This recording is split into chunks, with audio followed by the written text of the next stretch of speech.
મિત્રો, આજે આપણે સવારે બ્લોગ બનાવવાનો મેળ આવ્યો નતો અને રાતે આ સફીકભાઈને મારા સમાચાર લેવા આવ્યા છીએ કે ભાઈ માથામાં તમને કોઈક ફાઇટ વાજી હતી, પણ મારા હરમ કોઈ વાજ્યું નહોતું, ખાલી અફ્ફા કોકને ઉડાડી હતી. તો રાતે આશિફભાઈ ને સફીકભાઈ બે જણા મારા સમાચાર લેવા આવ્યા છીએ ભાઈ. તો જોઈ શકો છો તમે, આશિફને તો પાછું હમણાં પરમદાડા હરિભાનું કોમ કરવા ગયા હતા એટલે પાછું વેલ્ડિંગ લાગ્યું છે, એટલે એને તો બરોબર વશું ખુલતી સી ના ભાઈ, અને ઊંઘવાની તૈયારી કરી રહ્યા હતા અને સફીકભાઈને સમાચાર લેવા ભાઈ આવી ગયા છે. તો જોઈ શકો છો મિત્રો તમે કે સફીકભાઈ પણ વેલ્ડર છે અને જોરદાર બોડી પાસનું કામ કરે છે સાપીમાં, અને ગુરુવારના દાડે પાછી એને રજા રહેશે. અને આશિફને પાછું હોટલ અંબરમાં નોકરી છે ધાગંદ્રા, એટલે ઘણી વખત હું ધાગંદ્રા વિઝિટમાં જઉં છું ફરવા બરવા, તો ખાવા બાવાની હોટલમાં જ ખાઈ લઉં છું, તો મફતમાં પટી જાય ને યાર, ખોટા ખર્ચા કરવા. પાછા ફૂમતાળજીનો અવાજ જોરદાર કાઢ્યો અમારે સફીકભાઈ, તો થોડો ફૂમતાળજીને યાર 2 સેકન્ડ કહો તો થોડું ઠીક રહી યાર, એટલે અમારા બ્લોગમાં થોડું ઠીક રહી યાર, કઈ દેજો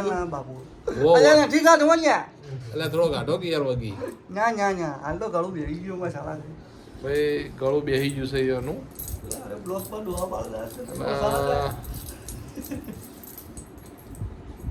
આશિફનું કહેવું કે મારે કાલ અજમેર સાઈડ જોવા જવું છે, પણ આશિફનું કહેવું કે હું આવીએ કોઈ શું, હા મારે ભાઈ સવારે હોટલમાં જવાનું છે નોકરી, એટલે એનું કહેવું કે હવે મારે ટાઈમ મળે એમ છે ના.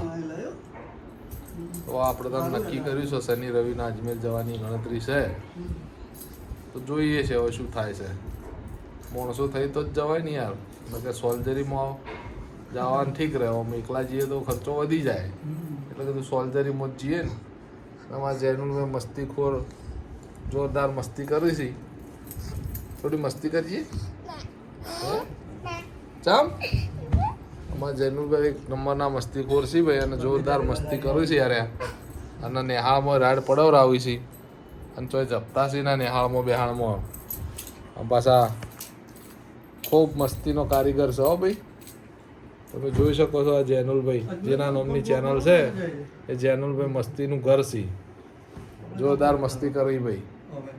આજ બ્લોગ બનાવવાની ઈચ્છા હતી ને કોઈ મેળા આવ્યો નહોતો, તો આજ ઘેર બેઠા બેઠા તાને કીધું લાવો એક બ્લોગ બનાવી દઈએ રહો ખાલી એમનો વાતોનો. તો સફીકભાઈ કોઈ કહેવું છે તમારા પુમતા કાકાના અવાજમાં? હે કોઈ નહીં કેવું? હા વડોતા મિત્રો ખાલી એમને ટાઈમ પાસ કરવા બ્લોગ બનાવ્યો છે. તમે જોઈ શકો છો આ સફીકભાઈ અને આશિફભાઈ બે સમાચાર લેવાના બોના આવ્યા હતા, બ્લોગ બનાવી દીધો છે. આટલો બ્લોગ થોડો શેર કરજો તાર, બીજું કોઈ કહેતા નહીં અમે, કોઈ કામકાજ હોય અમારા લાયક તો કહેજો.